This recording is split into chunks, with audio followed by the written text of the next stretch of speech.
कितना कितना विधायक है यहाँ, कितना मकान बना है। ये सब नेता पूरा चोर बेईमान है। 10 जगह विधायक कॉलोनी बने हुए हैं। और जब हम लोग बोले ना ये घर है क्या भैया, ऐसे कर शुक्र मनाओ कि 12 लाख के हम लोग घर दिए हैं। बोले विधायक मल्ला दौड़ा दौड़ा के मारना चालू कर दी।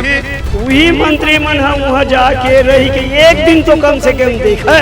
कैसे वो 12 लाख में बनाए होंगे पता नहीं, और मैं 5 लाख में। यहाँ बड़े बड़े रसूखदार और ये नेता मन के आजू बाजू में पूरा जमीन है। अंदर नगरी चौपट राजा टका से भालू टका से राजा राम मंदिर के चढ़ावा चोरी करने वाला नेपाल आसान, श्रीलंका आसान पीटना चालू कर दी। हमारे गांव वाले हमको साथ नहीं दिए, यहाँ जगह है वही लोग आए और हम मरबो मिटबो जहाँ जन्म ले। तब ये आज के नेता मल्ला ये समझ में आई ये लोकतंत्र नु है, ये राजतंत्र चलावत है।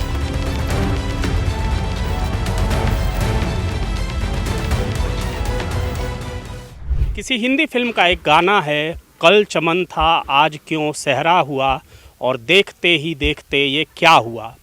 24 घंटे नहीं बीते हैं, एक हंसता खेलता गांव उजड़ गया है।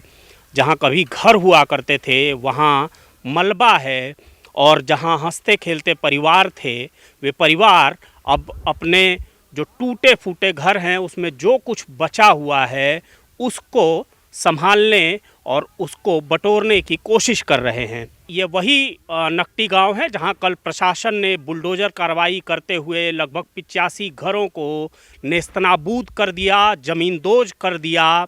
और आप आज का मौसम देखिए, अभी कुछ ही देर में बरसात होने वाली है या बूंदाबांदी तो शुरू हो गई है। और ऐसे में आप हालात का अंदाज़ा लगाइए कि ये जो परिवार यहाँ है, प्रशासन का दावा ज़रूर है कि उसने यहाँ जितने घरों को तोड़ा गया है उन सभी घरों को आवास मुहैया करवा दिए हैं। बताया जा रहा है कि नया रायपुर के सेक्टर 30 में इन लोगों को EWS के मकान दिए हैं। प्रशासन की कार्रवाई और उसके बाद प्रशासन का ये दावा कि उसने इन लोगों को रहवास मुहैया करा दिया है और इनको तमाम तरह की राहतें दी जा रही हैं। लेकिन इन दावों और प्रतिदावों के बाद बहुत सारे ज़रूरी सवालों के जवाब मिलना अभी बाकी है। सबसे बड़ा सवाल जो है वो ये है कि ये कार्रवाई का समय जो था, ये कार्रवाई इस समय पर क्यों की गई। शुक्रवार की शाम गांव के जो घर थे उन पर नोटिस चिपकाए गए। शनिवार और इतवार तक की उनको मोहलत दी गई थी। उनको मौका दिया गया था 48 घंटों का कि आप जो कुछ भी अपने घर का सामान है उसको खाली कर लें, और उसके बाद हुए किसी भी नुकसान की जिम्मेदारी शासन और प्रशासन की नहीं होगी।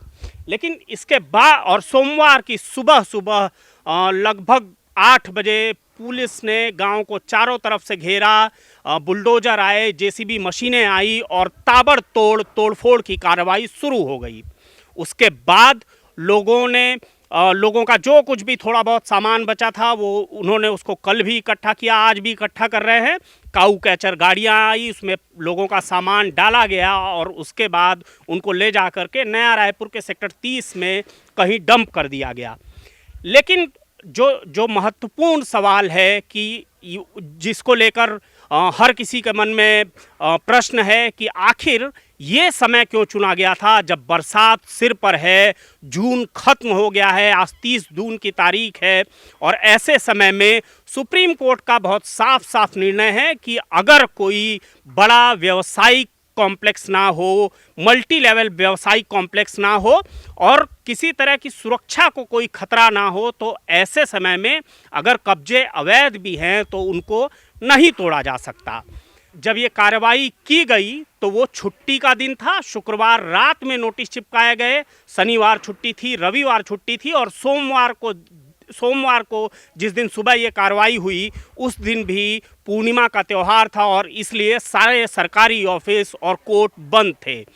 तो जाहिर है कि एकमात्र रास्ता जो इन ग्रामीणों के पास बचा था कोर्ट जाने का, उसको भी जानबूझ करके बंद कर दिया गया ताकि ये ग्रामीण कोर्ट ना पहुंच पाए और उनको किसी भी तरह की राहत ना मिले। और जिन विधायकों के लिए भविष्य में यहाँ विधायक कॉलोनी बननी है उसके लिए रास्ता बिल्कुल साफ हो जाए।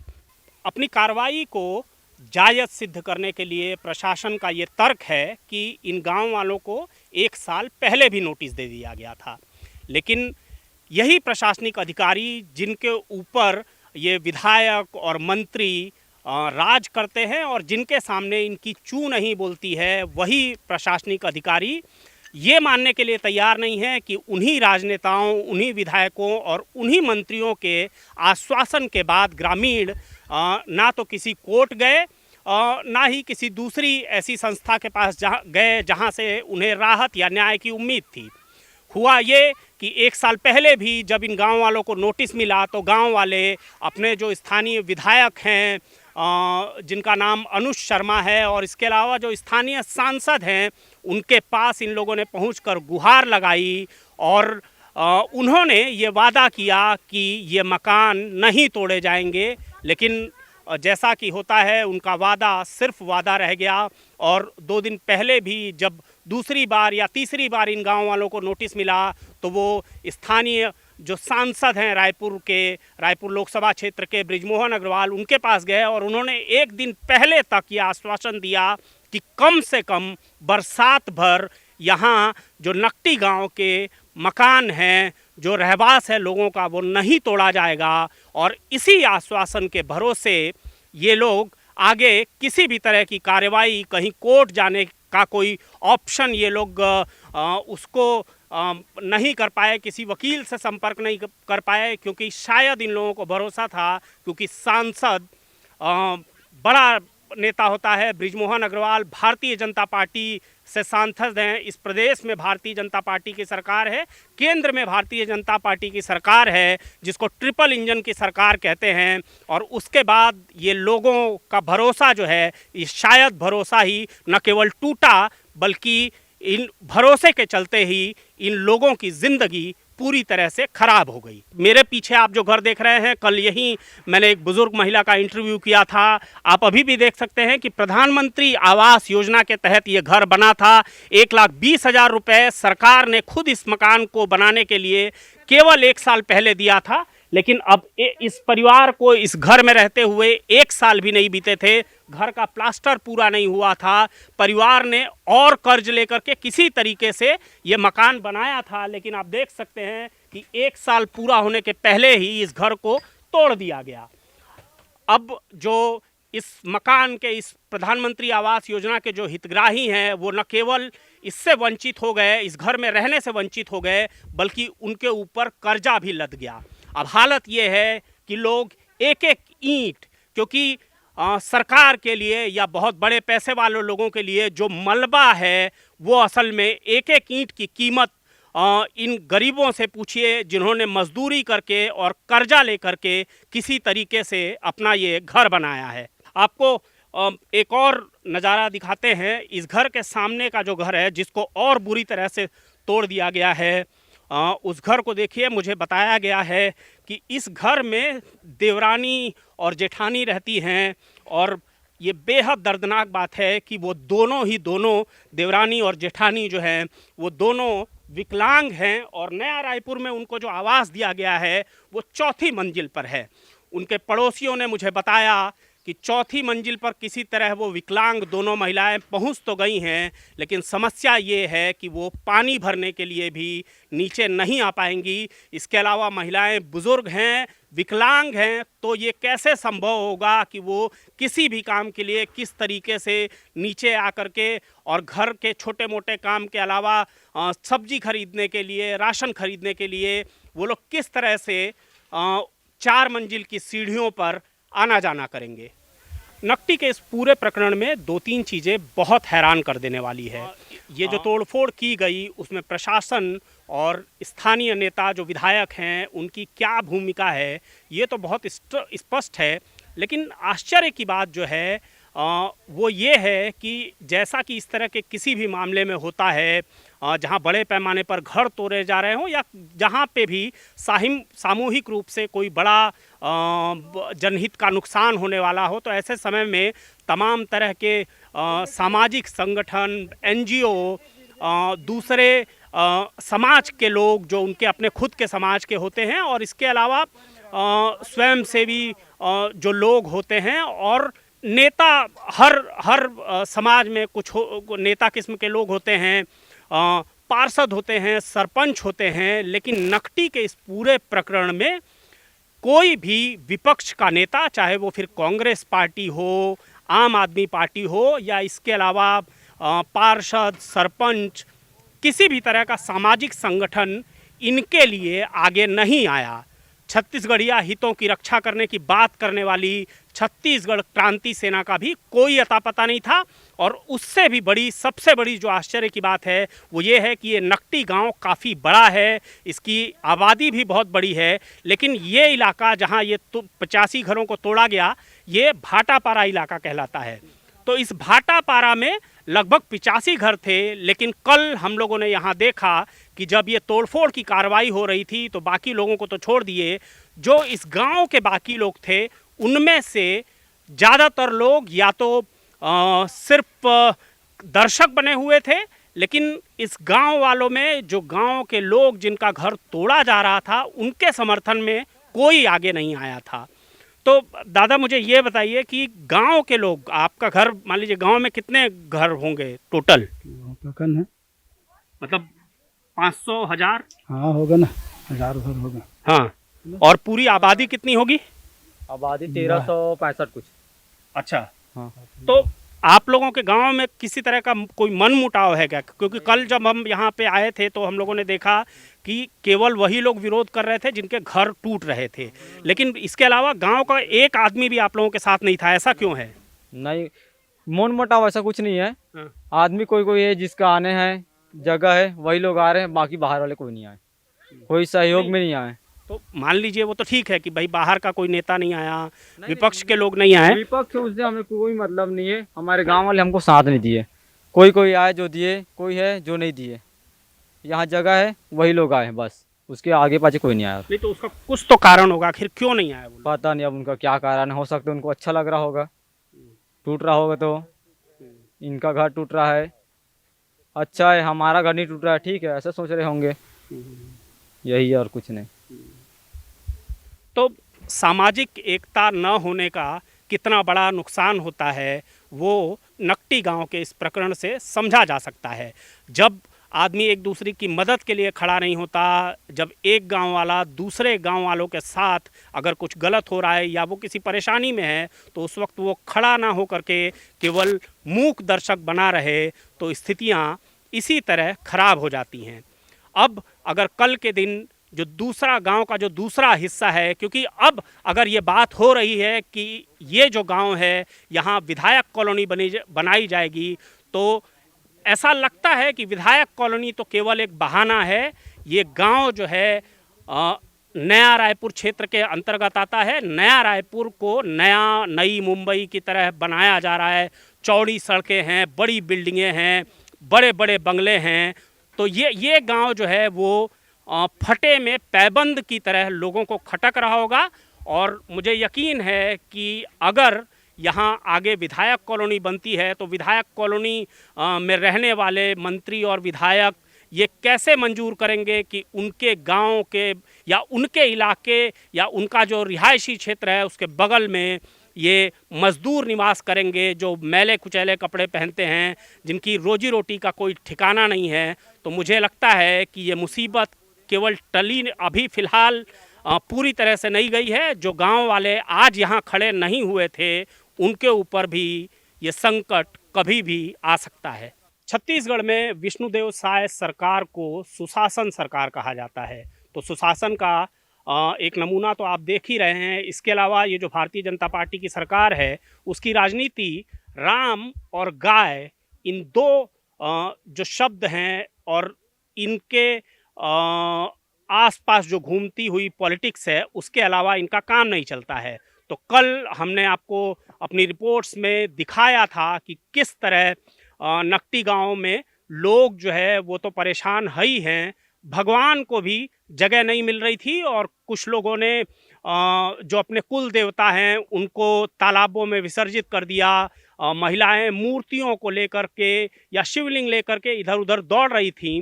एक सवाल जो अनसुलझा रह गया है, जिसका जवाब कहाँ से ले मैं आपको नहीं बता सकता। वो दूसरा सवाल जो है वो है गाय का। छत्तीसगढ़ सरकार गौ सेवा के नाम पर करोड़ों रुपए खर्च करती है। यहाँ गौ सेवा आयोग है, लेकिन इन 85 घरों में जिनको उजाड़ दिया गया है, वहाँ में जो मवेशी उन लोगों ने पाल के रखे थे, और वो सारी के सारे जो मवेशी थे वो एक्चुअली गाय और बछड़े थे।